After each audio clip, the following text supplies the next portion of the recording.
What's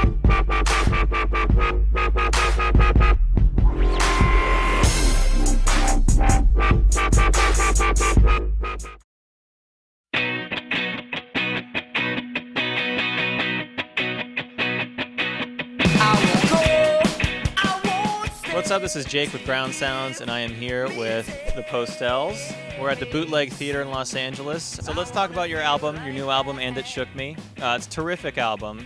Tell us a little bit about how it all came together, like the writing and recording process for it. It's basically over 3 or 4 years of touring, and it started out with, what was the first song you think? Running Red Lights, maybe? Yeah, I think Running Red Lights, as we were kind of going on tour for the first album, we all of a sudden started focusing on new songs, and then all of a sudden we realized that we had an album.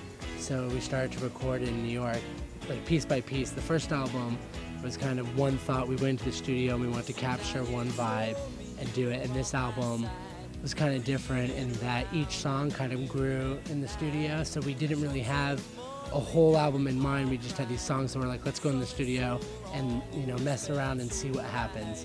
And then we started building it like that. It's a really consistent album all the way through. One song that I really love is Sweetwater. What's the story behind that one? I don't know. I saw a documentary on the Knicks, the New York Knicks. And there's this old basketball player called Sweetwater Clifton, and he played in the 50s or 60s. And the reason they called him Sweetwater was because he didn't drink. So they'd all go out to bars late at night and clubs and whatever it was. And they call him Sweetwater because he would drink soda, Sweetwater. And I thought that was a really clever word, Sweetwater. So the song is basically about a drinking problem. Now, I got to ask you about this. Your first album was produced by Albert Hammond Jr. Like, how did you guys get hooked up with him?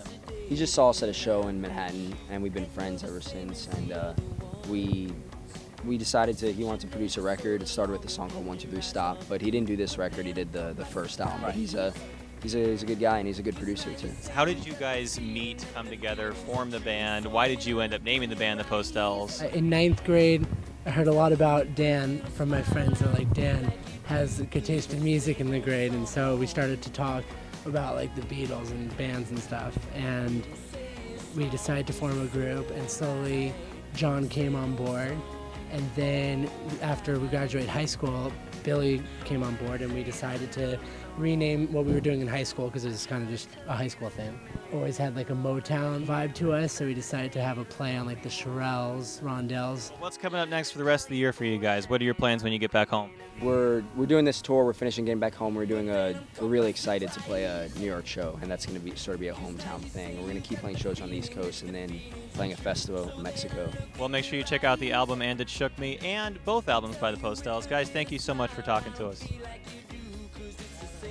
Hey, we're the Postelles, and you're watching Ground Sound.